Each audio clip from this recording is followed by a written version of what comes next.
You'd think the hardest part of balancing your hormones and healing would be the food and the workouts. But for me, it was something much deeper. Though the food and the workouts might be what is hard for somebody else, it wasn't what was the hardest part for me. So in 2019, I was diagnosed with PCOS and endometriosis. Though the diagnosis was a huge change for me, I already worked in the fitness and the nutrition industry, so I kind of knew what to do. I just needed a little bit of fine tuning and finessing of what I was actually doing. So I was very disciplined with my workouts. I was very disciplined with the way I ate. I knew about stress management and how much I needed to sleep. And I was highly motivated to make the changes needed for my specific symptoms. What I didn't realize though is how hard it would be for me to actually listen to my body. I felt like I knew my body. I knew what worked best for the fitness. I knew what worked best for the nutrition. I knew these habits that I needed to do.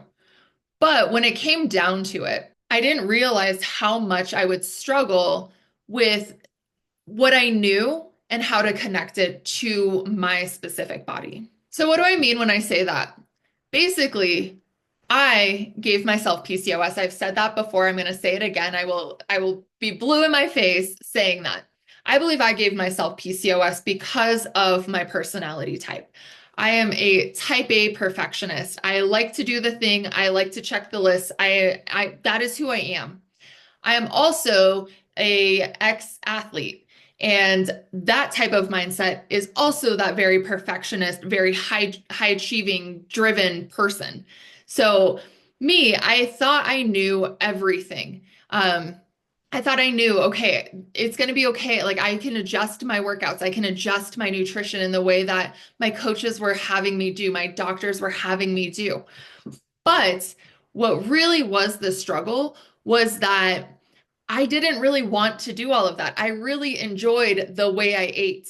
I really enjoyed the way I moved my body. Those were all very performance level things that I enjoyed to do, but they were also the things that were causing my symptoms that had caused my PCOS. The perfect example here is my workouts. I loved working. I still love working out. It is my thing. I struggle to have to kind of slow down or pull back. In the past, when I was a runner, I injured my hip and I kept running on it and running on it and running on it, knowing fully well, like, do not run on this anymore. Take some time, rest it, heal, recover. You're going to be okay. You're going to come back and run perfectly fine, and probably even better. But I kept running on it to the point where I finished a race and I couldn't even walk after that race. I I mean, of course, like I finished it, I was fine. My hip was like really sore and stiff. The second I sat down, it just locked up. I couldn't walk for a few days. That is a problem. That is exactly who I am as an athlete. If I just kept pushing through and through and through, knowing fully well that logical side of me, that trainer side of me being like, you should rest, you should rest, you should rest.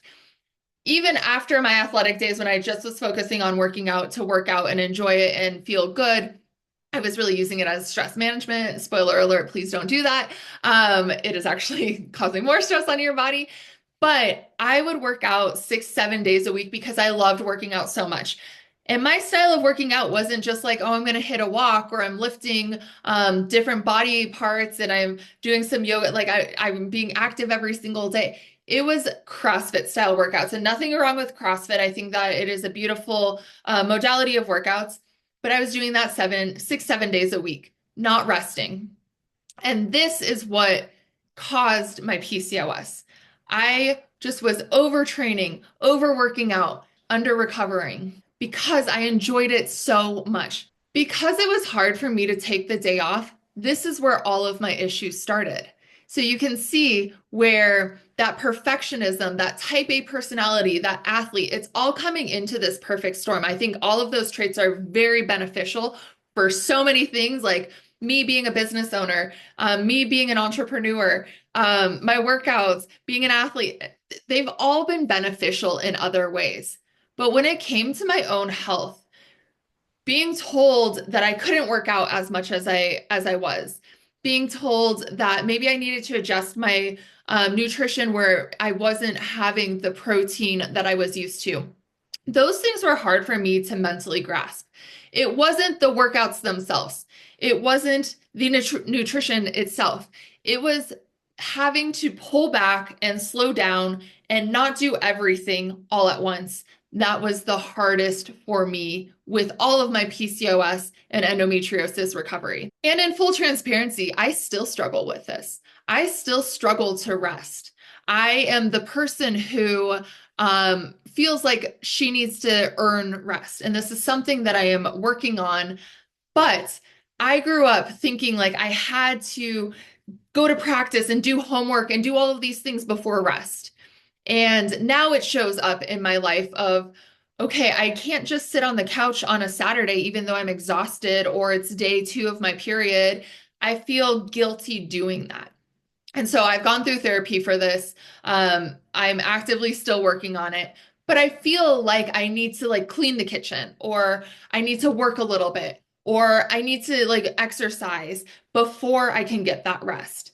And that is the mindset that above all else, above the workouts, above the nutrition changes, above lifestyle changes, that has been the hardest for me personally.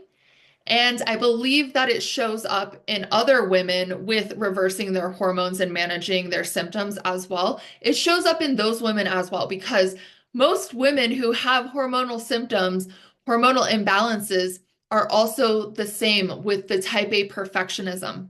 And so that is the harder part. You can change the workouts, you can change the nutrition, that stuff all comes, but it's that mindset around those changes that is so hard, that we have to break if we want to see those changes and make them into a habit so we ultimately feel better. If you are on a hormone journey, whether that is hormonal symptoms, imbalances, whether that's some type of autoimmune issue, etc., what is the hardest part for you? Has it been the nutrition, the fitness, the lifestyle changes? Has it been more of that mindset side of things, like I'm experiencing, or like I did experience in the past and still experience today?